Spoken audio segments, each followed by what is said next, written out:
ఉన్నటువంటి బాధను, కష్టాన్ని, సమస్యలను ఒకసారి ఈ రాష్ట్ర రాజధాని నడిబొడ్డున ఉన్నటువంటి సుందరయ్య విజ్ఞాన కేంద్రం సాక్షిగా మా భావాన్ని వ్యక్తపరచమని చెప్పేసి ఆదిలాబాద్ నుండి మొదలు పెట్టుకుంటే అలంపూర్ వరకు, అక్కడ ములుగు జిల్లా నుండి మొదలు పెట్టుకుంటే ఇక్కడ రంగారెడ్డి జిల్లా వరకు కూడా అందరూ రాష్ట్ర నలుమూల నుండి తమ యొక్క సమయం విలువైనా కానీ ఈ రాష్ట్ర దేశ ప్రగతిలో దశ దిశ నవ నిర్మాణానికి ముందుకు తీసుకెళ్తున్నటువంటి జ్ఞాన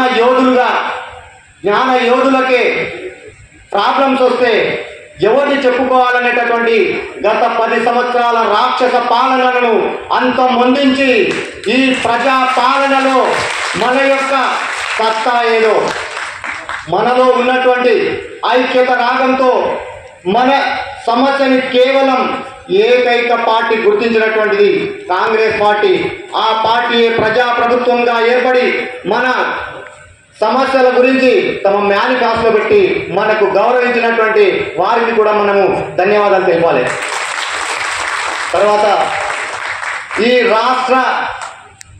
తెలంగాణ రాష్ట్రం ఇవాళ సిద్ధించిందంటే మేధావులు, విద్యార్థులు ఒకవైపు ఉన్నప్పుడు తమ స్వార్థం కోసం రాజకీయ జేఏసీని స్థాపించిన, అంటే ఒక గొప్ప ఉద్దేశంతో స్థాపించడం జరిగింది. కానీ సార్ గారికి అందులో మర్మమేమో తెలియదు అప్పటి వరకు. కానీ ఒక తెలంగాణ రాష్ట్ర సాధకులుగా తెలంగాణ ఉద్యమాన్ని తన భుజాలపై మోసి ఒక మేధావి తలుచుకుంటే పండితుల నుండి పామరెడ్డి వరకు ఏ విధంగా ఉద్యమాన్ని ఉరకలెత్తిస్తారో ఆ విధంగా ఉద్యమాన్ని ఉరకలెత్తించి ప్రతి వ్యక్తి కూడా తెలంగాణ సాధించడం కోసం ఖచ్చితంగా పోరాడాలనేటటువంటి బోధ చేసినటువంటి ఏకైక వ్యక్తి మనకు ఆచార్య కోదండరాం గారు. సార్ గారే అంటే ఉద్యమకారుల యొక్క ఆకాంక్షలు, ఉద్యమకారుల యొక్క సమస్యలు ఏ విధంగా ఉంటాయనేటటువంటి ప్రత్యక్షంగా చూసినటువంటి వ్యక్తి. తెలంగాణ వస్తే మా బతుకులు మారుతాయి, మా సంస్కృతి సాంప్రదాయాలు, మా విద్యా ఉద్యోగాలలో నీళ్లు నిధులు నియామకాలలో మా బిడ్డలకు అవకాశాలు వస్తాయని చెప్పేసి ఆ రోజు భరోసా ఇచ్చుకుంటా కేసీఆర్ మాట్లాడింది తక్కువనే ఉంది. కానీ ప్రతి మీటింగ్ లో ఎవరిని పిలిచారంటే కేవలం కోదండరాం సార్ గారి యొక్క నాయకత్వం మీద నమ్మకంతోనే ఆ రోజు నాలాంటి యువకులు కావచ్చు, విద్యార్థులు కావచ్చు, మేధావులందరూ నిలబడినటువంటి సందర్భం నిజం, వాస్తవం, నమ్మినం, భరోసాగా మన యొక్క భక్తులను సామాజిక తెలంగాణ సార్తోనే సాధ్యమవుతుందని. ఎందుకోసం అంటే ఒక టీచర్కి మాత్రమే విద్యార్థులను ప్రేమించడమే కాదు, ఈ దేశాన్ని ప్రేమించడం, ఈ దేశ భవిష్యత్తును నిర్మించేటటువంటి ఒక గురువు వల్లనే సాధ్యం. ఆ గురువు గారే మన యొక్క మీటింగ్ కు ఒక చీఫ్ గెస్ట్ గా రావడం అనేది ఇక్కడ ఉన్నటువంటి ప్రతి గెస్ట్ లెక్చర్ యొక్క అదృష్టంగా నేను భావిస్తున్నాను.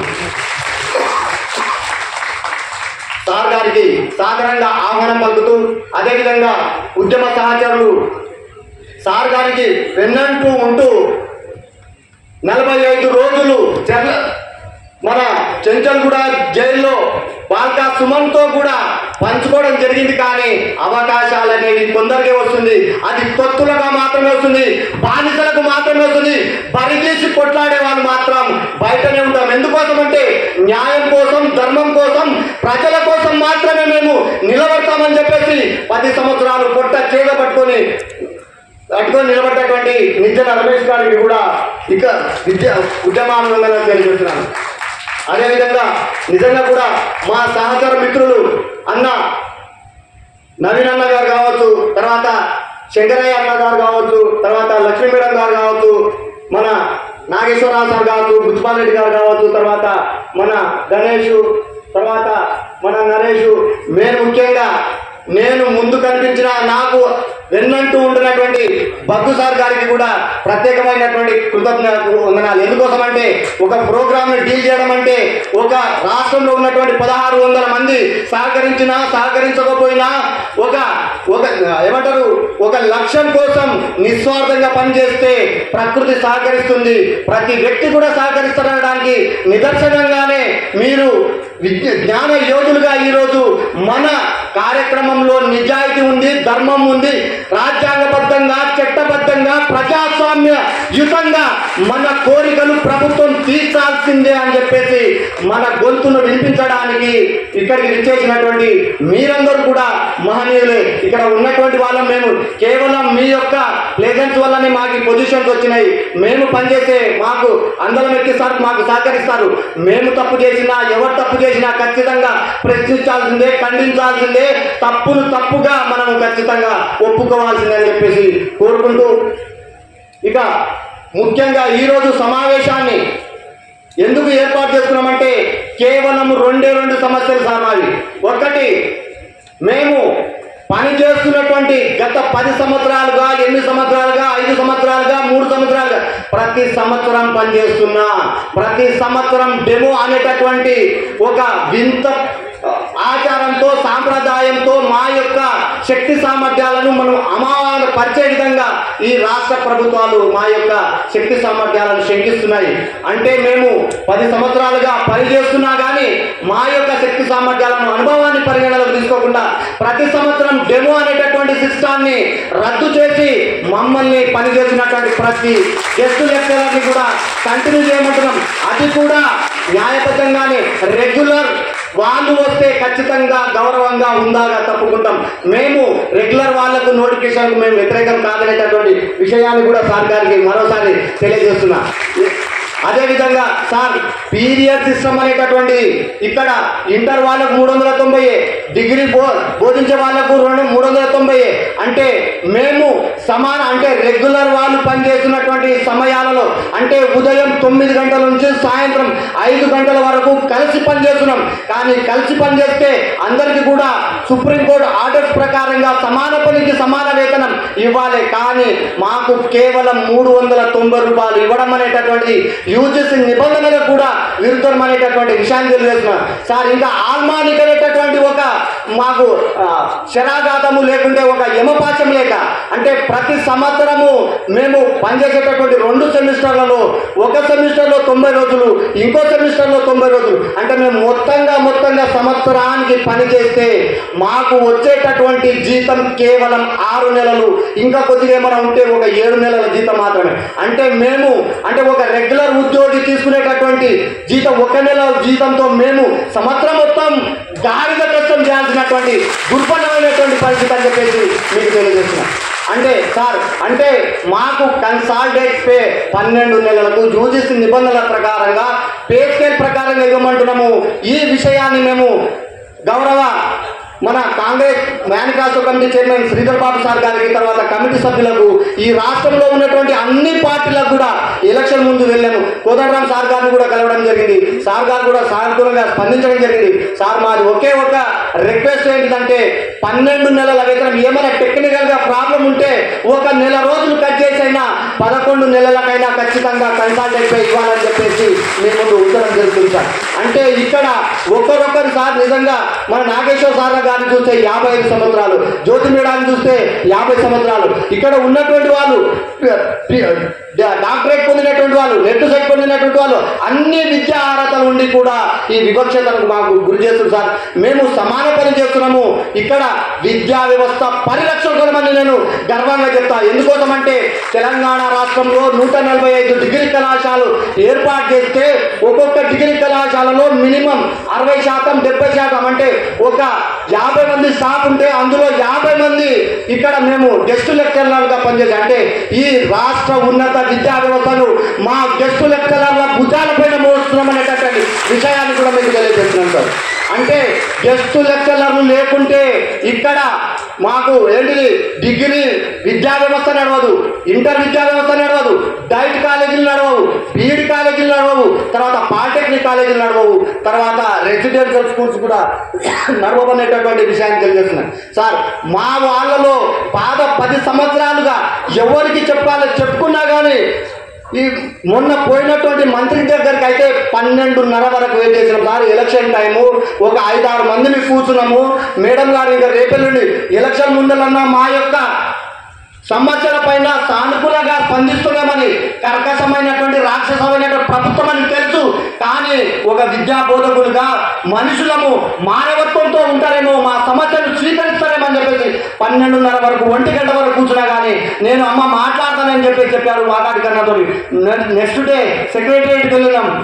బాబు మీరు వచ్చిన కానీ మాకు ఏ మంత్రి ఫోన్ చేయలేదు, ఎవరు ఫోన్ చేయలేదు అంటే ఎంత నిర్దాక్షణంగా, అంటే మానవత లేని, డబ్బులు ఇస్తేనే లేకుంటే వాళ్ళకు బానిసలుగా ఉన్నటువంటి వాళ్ళని మాత్రమే ఈ యొక్క ప్రభుత్వం వాళ్ళ కొమ్ము కాసింది. కానీ నిజాయితీగా ఆత్మగౌరవంతో బతుకుతున్నటువంటి మన గెస్టు లెక్చరర్ల యొక్క సమస్యలను ఇంతకుముందు ఉన్నటువంటి ప్రభుత్వం పట్టించుకోలేదు.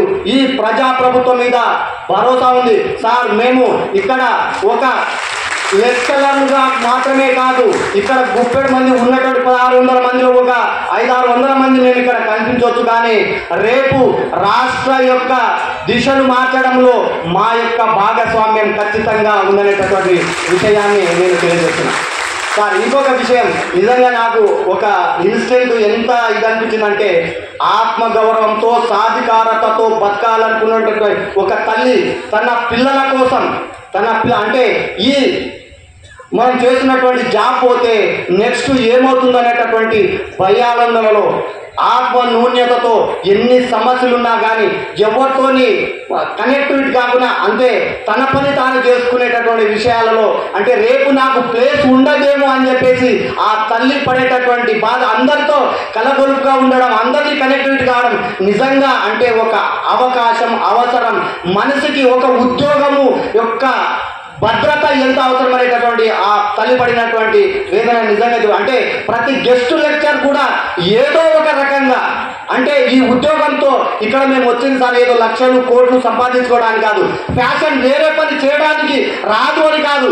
కానీ ఇందులో సాటిస్ఫాక్షన్ ఉంది, నిజాయితీ ఉంది, న్యాయం ఉంది, ధర్మం ఉంది. ఈ దేశ నవ నిర్మాణాన్ని నిర్మించేటటువంటి విద్యార్థులను తయారు చేసేటటువంటి వ్యక్తులుగా, శక్తులుగా, ఆ శక్తులను మార్చేటటువంటి విద్యా జ్ఞానం ఉన్నటువంటి గురువులుగా మేము ఆ వృత్తిని ఎంచుకున్నాం. ఇక్కడ పైసలు కాదు ఇంపార్టెంట్, ఫ్యాషన్ ఇంపార్టెంట్. మేము నేర్చుకున్నటువంటి జ్ఞానం 10 మందికి కాదు, ఈ దేశ భవిష్యత్తును. ఒక్కరు ఐఏఎస్ అయినా, ఐపీఎస్ అయినా, గ్రూప్ 1 అయినా, గ్రూప్ 2 అయినా నేను పలానా సార్ మోటివేషన్ వల్ల లేకుంటే పలానా కాలేజీలో చదువుకున్న పలానా సార్ వల్లనే నేను ఎదిగిననేటటువంటి ఒక్క మాట కోసం పనిచేస్తున్నాం సార్. అదే అంటే ప్రభుత్వాలు మా మీద కనికరం చూపకున్నా, దయ చూపకున్నా, ఏ రకంగా కూడా వివక్షత చూపుతున్నా పక్కాలో ఉన్నటువంటి రెగ్యులర్ టీచర్లు, కాంట్రాక్ట్ టీచర్లు నిజంగా తుమ్ముతే దగ్గుతే ఊడిపోయేటటువంటి మీరేందా అనే రకంగా మాట్లాడుతుంది సార్. అయినా కానీ అవమానాలు భరిస్తున్నాం. ఎందుకోసం భరిస్తున్నాం అంటే ఇక్కడ ఒక అంటే ఉన్నత విద్యావంతుడిగా చదువుకున్నటువంటి నేను విద్యార్థిని దృష్టిలో పెట్టుకొని మాత్రమే ఉద్యోగంలో జాయిన్ అయినా కానీ నా పక్కలో ఉన్నటువంటి రెగ్యులర్ సారో లేకుంటే ప్రిన్సిపాల్ సారో లేకుంటే ఇంకెవడో ఏదో మాట్లాడతాడని కాదు. కేవలం విద్యా బోధకులుగా ఈ దేశ నవనిర్మాణంలో భాగస్వామ్యం అవుతున్నటువంటి ఒక బాధ్యతతో గర్వంగా మేము పాఠాలు బోధిస్తున్నామనేటటువంటి విషయాన్ని తెలియజేస్తున్నాం సార్. ఇంకా ఇక్కడ సార్ గారికి నేను ప్రత్యేకంగా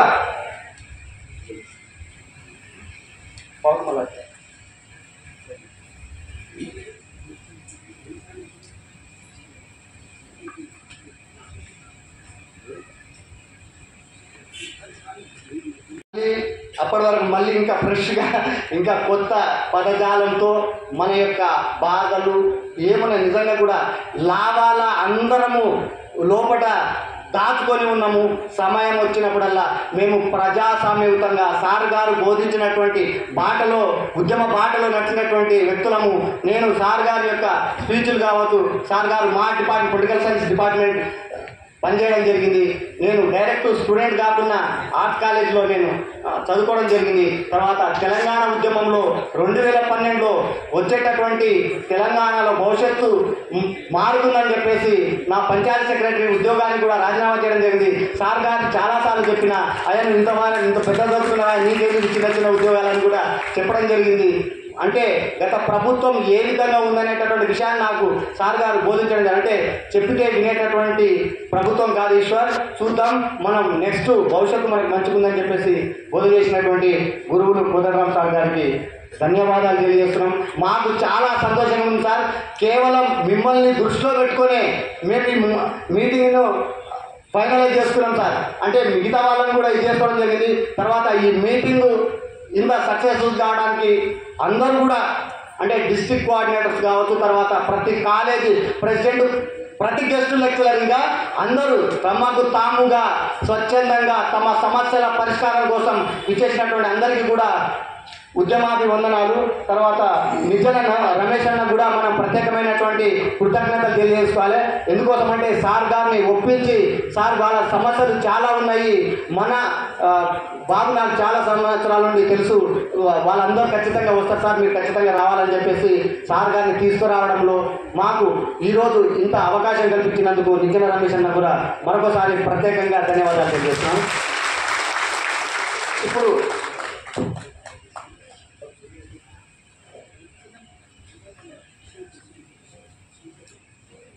ఇప్పుడు మన సీనియర్ గెస్ట్ లెక్చరర్ కోఆర్డినేటర్ అయినటువంటి కోఆర్డినేషన్